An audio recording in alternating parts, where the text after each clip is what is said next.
आठवें वेतन आयोग पर बड़ा अपडेट आ चुका है। जाने ये कब से लागू होगा और कितनी सैलरी बढ़ेगी, आपको इस वीडियो में पूरी तरीके से डिटेल में हम जानकारी देने जा रहे हैं आठवें वेतन आयोग को लेकर के। नमस्कार, मैं हूं आपके साथ आयुषी गुप्ता। देखिए, आठवें वेतन आयोग को लेकर सरकार ने एक बड़ा अपडेट जारी किया है।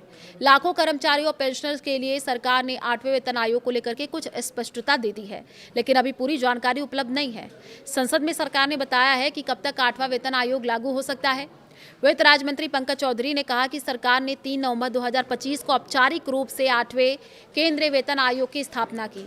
उन्होंने आगे कहा कि आयोग को केंद्रीय सरकारी कर्मचारियों की सैलरी, भत्ते और पेंशन, इन तीनों को अगर हम देखें तो केंद्रीय सरकारी जो कर्मचारी हैं, सैलरी, भत्ते और पेंशन पर अपनी सिफारिशें रिपोर्ट पेश करने के लिए 18 महीने का समय दिया गया है।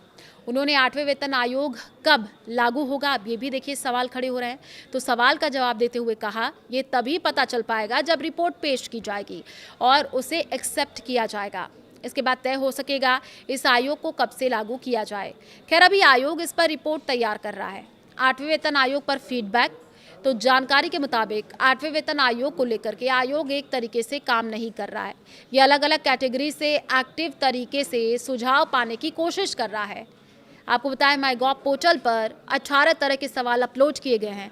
मंत्रालय, विभाग, राज्य सरकार, कर्मचारी, पेंशनभोगी, यूनियनों, शिक्षाविदों और यहाँ तक कि लोगों से भी फीडबैक मांगा गया है। फीडबैक देने का जो लास्ट डेट है वो 31 मार्च 2026 है और सिर्फ ऑनलाइन तरीके से ही फीडबैक लिया जाएगा। कब होगा सैलरी में इजाफा, ये भी अब सस्पेंस बना हुआ है। कई तरीके के इसको लेकर सवाल खड़े हो रहे हैं। तो सैलरी को लेकर के कहा यह गया है कि आठवां वेतन आयोग लागू होने में भले ही देरी हो जाए, लेकिन 1 जनवरी 2026 से ही इसे प्रभावी माना जाएगा। हालांकि कर्मचारियों तक इसका लाभ पहुंचने में ज़्यादा समय लग सकता है। आपको ये भी बताते चले कि जैन जेडीसीएफओ के संस्थापक सीए मनीष मिश्रा ने संभावित देरी की वजह बताई। उनका कहना है कि ये सच है कि कागजों पर आठवां वेतन आयोग 1 जनवरी 2026 से प्रभावी होने वाला है, लेकिन व्यवहार में बढ़ी हुई सैलरी संभवतः कर्मचारियों के बैंक खातों में 2026 के अंत तक या वित्तीय वर्ष 2026-27 के दौरान ही पहुंचेगी, ठीक वैसे ही जैसे पिछले वेतन आयोगों के बाद देरी हुई थी। कर्मचारियों को मिलेगी बकाया राशि। उन्होंने ये भी बताया कि आठवें वेतन आयोग के तहत बकाया भुगतान की भी संभावना है। संशोधित वेतन का भुगतान भले ही बाद में किया जाए, लेकिन इसका कैलकुलेशन 1 जनवरी 2026 से की जाएगी और इसी दिन 7वें वेतन आयोग का कार्यकाल समाप्त हो रहा है। अब कितनी सैलरी बढ़ जाएगी?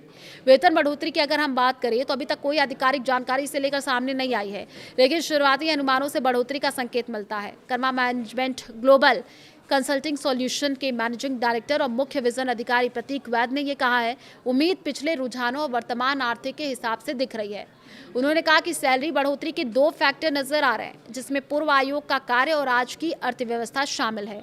6वें वेतन आयोग के तहत करीब 40% सैलरी बढ़ी थी, जबकि 7वें वेतन आयोग के तहत 23 से 25% के आपस बढ़ोतरी देखी गई थी, जिसमें 2.57 फिटमेंट फैक्टर है और इसी बात पर आठवां वेतन आयोग के तहत भी सैलरी निर्भर करती है। एक्सपर्ट ने कहा कि ये सिर्फ अनुमान है, अंतिम फैसला कई आंकड़ों पर निर्भर करता है। उन्होंने समझाया कि आठवें वेतन आयोग के लिए ज्यादातर अनुमान में 20 से 35% की बढ़ोतरी की बात कही गई है, जिसमें फिटमेंट फैक्टर 2.4 से 3 के बीच और बेसिक सैलरी शामिल है। लेकिन अंतिम आंकड़ा अगले 12 से 18 महीनों में महंगाई, टैक्स और उपलब्धता और राजनीतिक इच्छा पर निर्भर करता है। तो जो सस्पेंस बना हुआ है आठवें वेतन का आयोग किस तरीके से सैलरी बढ़ेगी, क्या होगा, तो देखिए इस वीडियो में मैंने आपको समझाया। आप क्या सोचते हैं इसको लेकर के कमेंट कर सकते हैं। नमस्कार।